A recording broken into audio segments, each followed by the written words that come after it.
Hello, I'm Eve-Laure Moros Ortega. We're really honored to have you participate in this because it was such a great experience working with the illustrious City of Kingston on your cultural plan. Kitt Potter, Director of Arts and Culture in Kingston. Tell us a little about yourself and how you came to that, please.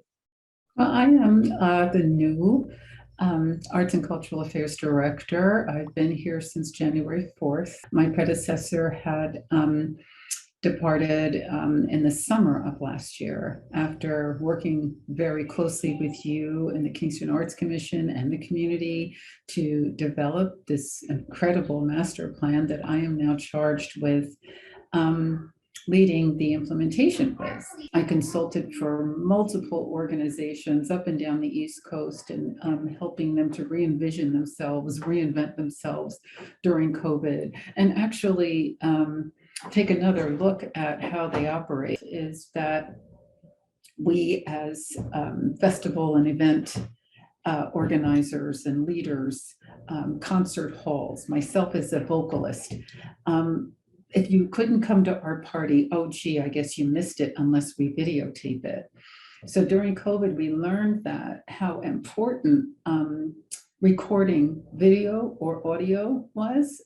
We had a great radio program going on with Maverick Concerts because we recorded so many of the perfectly delivered concerts, but many organizations did not have any archives whatsoever of their wonderful programming and festivals and what have you. So it really sensitized us, I think, into how we move into, even though we're still in COVID, but how we move into the here and now. We worked on the plan largely before you came on. So I am thrilled to hear about your background. You know, coming into this position, I, saw it in September and it's like, I don't know. And then all of a sudden I just started to see this glowing master plan. It's like, well, this is cool because usually I'm the one that has to do the strategic planning and then I have to implement it. And then I looked and I said, oh my goodness, it's already done. And what a great plan it is. I'm going. Thank you for your kind words about it. I've been here, we say about 5 months, and it feels like 5 years already because there's so much going on, so many opportunities. And because I have worn so many hats in my life, I'm able to become a lot of different people. I can serve so many different needs and so many different people in so many different ways.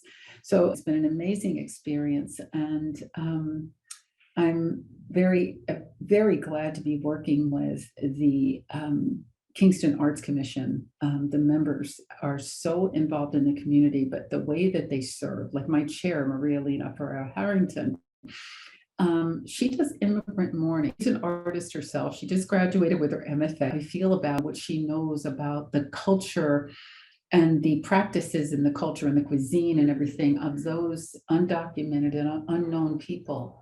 And I'm just so looking forward to learning more and bringing that about in so many different creative ways. I also am glad to have MADRA, the Midtown Arts District, represented. We have the Art Society of Kingston, that's one of the oldest arts organizations. And then we have the new coming, the West Strand Gallery, Julio Nazario, Warden Mintz, who represents the Rehearse Center for Cultural, for Immigrant Culture and Studies, and Peter Criswell, who is our legislator, but he's also the executive director of the LGBTQ Center. We are all people. And I love the fact that, our Kingston City School District is so involved and so happily involved in a lot of the youth arts organizations. And you see just these blossoming kids. My Kingston Kids is now partnering with the circus.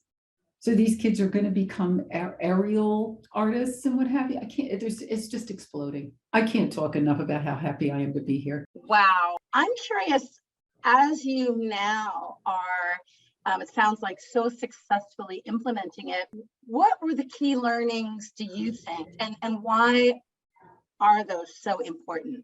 Okay, well, I come from a strong workforce and economic development background, and my mentors back then said, if you're not hitting them with the digits and the money, then you're not going to get their attention. I really feel that the reason why the Common Council unhesitedly, unanimously approved this plan is because it started hard fact figures that, and this was the work done by you and your research fellows,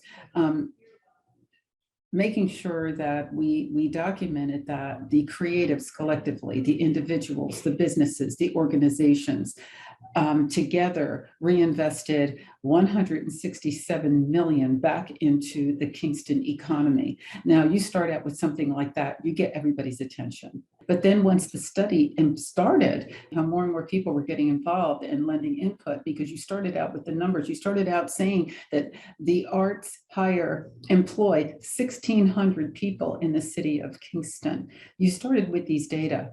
And so this made it so that those that were in the decision-making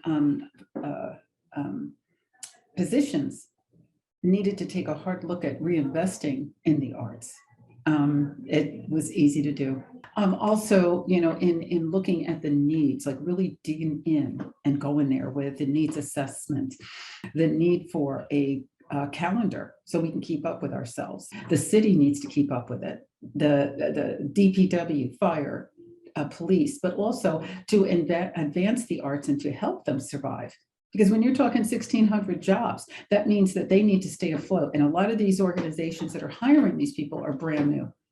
They're very young organizations. So it's up to us, the Kingston Arts Commission, my division, to make sure that we are sustainable as a arts and cultural hub. You did say when you were handing it over, this is your plan now.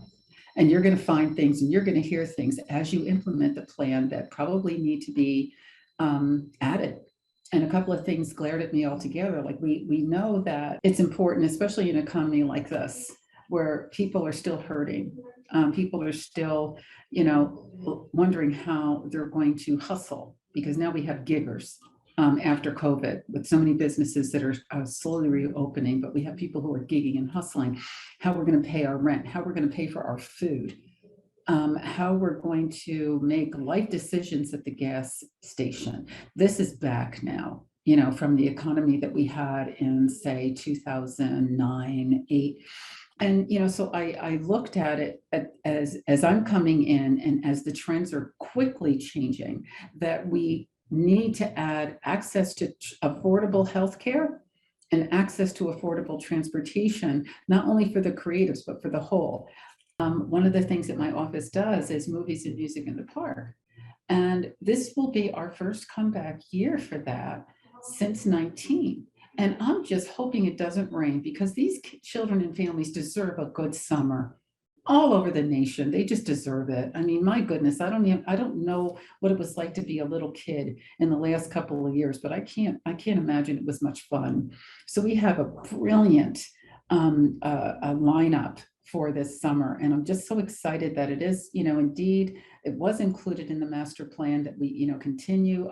I continue to meet with more and more of the partners to, discuss, and so happy that I see so much, so much going on for the children's and families. I can't keep up with it. I'm proud to say that upon the first year of implementing this master plan, Kingston is all aglow. We had our first Saturday a couple of weeks ago, and I couldn't keep up with everything that was going on. I started the day at 9 o'clock in the morning, and I collapsed at 11 o'clock that night. It was amazing. One of the things, I got called by the deputy chief of police asking if we have a comprehensive calendar of all of the things that are going on, because it's very important for the police to know. It was stated as a priority in the plan, but now it's like our number one priority to kind of figure out how we're going to do this, because there's so much going on. And if the police can't keep up with it, then we got a problem here.